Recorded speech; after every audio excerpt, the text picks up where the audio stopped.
সত্ৰনগৰী বৰপেটাত প্ৰথমবাৰ বাবে অনুষ্ঠিত হৈছে ৰাস শ্ৰীকৃষ্ণৰ সৈতে গোপগোপিকাৰ ৰাস নৃত্যত বিলীন সত্ৰনগৰী বুধবাৰে নিশা সত্ৰনগৰী বৰপেটাত অনুষ্ঠিত হ'ল ৰাস নৃত্য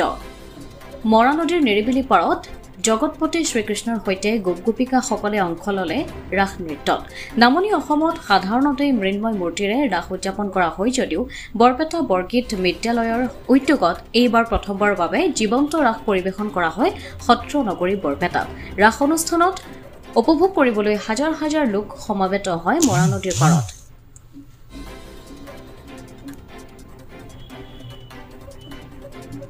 বৰপেটা সত্ৰৰ বুঢ়া সত্ৰীয়া ডক্টৰ বাবুল চন্দ্ৰ দাস বাপজনাই বন্তি প্ৰজ্বলনেৰে ৰাসৰ অনুষ্ঠানটি শুভাৰম্ভণি কৰে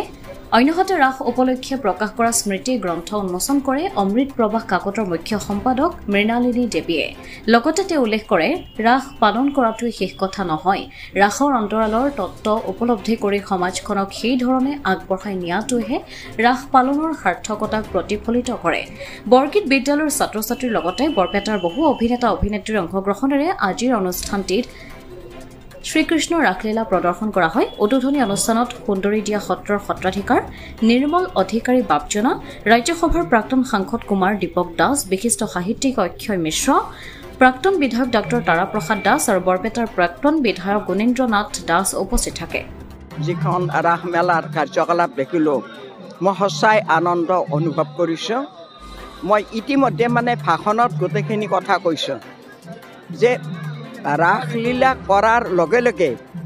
তেওঁলোকে ৰাসলীলাৰ যিটো তত্ত্ব তাৎপৰ্যখিনি বুজি ল'লেহে এইবিলাক পালন কৰাৰ উৎসৱ পালন কৰাৰ সাৰ্থকতা আহিব গতিকে আমি ৰাসলীলাত যদি ভগৱানৰ তত্ত্বগধুৰ কথাবিলাক যদি আমি হৃদয়ংগম কৰি নলওঁ তেনেহ'লে মই ভাবোঁ এই কামবিলাক চলাওঁতে কিবা যেন ঘাটি হৈ যায় কিবা যেন ৰৈ যায় অপূৰণ হয় বুজি নাপালে আমি এটা কাম কৰিলে আমি কথাখিনি কেনেকৈ কৰিম কি কৰিম প্লেনিং এটা থাকে গতিকে সেই প্লেনিংটো যদি নাথাকে আচলতে ভগৱান কোন কৃষ্ণ কোন ৰাধা কোন গোপী কোন আত্মাৰ লগত যে পৰমাত্মাৰ লগত যে আত্মা মিলন এই বস্তুটো কেনেকৈ সম্ভৱ তাৰমানে আমি পৃথিৱীৰ সমস্ত মানুহ জীৱাত্মা এই জীৱাত্মাবোৰ গৈ এদিন ৰাসলীলাৰ তত্ত্ব অনুসাৰে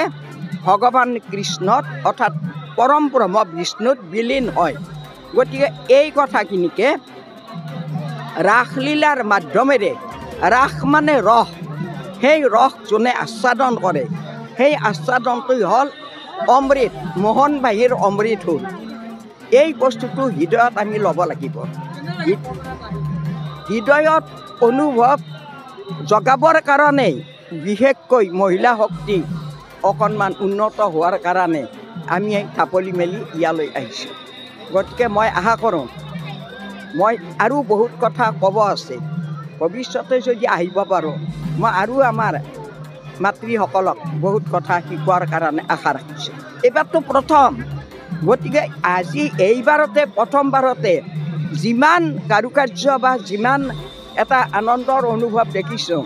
হয়তো ভৱিষ্যতে আৰু বাঢ়ি যাব বাঢ়াটোই আচল কথা বাঢ়িবই গতিকে মই ভাবোঁ সকলোকে মংগলে ৰাখক আমাৰ পুৰুষ মহিলা নতুন প্ৰজন্ম সমন্বিতে চবেই এই আধ্যাত্মিক কাজখিনিত আগবাঢ়ি আহক তাৰে কামনা ৰাখি মই সকলোকে আশীৰ্বাদ জনাই শুভেচ্ছা জনাই মই শেষ কৰিম ধন্যবাদ বৰপেটাৰ পৰা ৰাজকুমাৰ দাসৰ ৰিপৰ্ট অমৃত নিউজ 24/7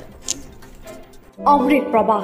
অসমীয়া সাপ্তাহিক কাকতৰ ডিজিটেল সংস্কৰণ অমৃত নিউজ সত্যৰ সন্ধানত অমৃত নিউজ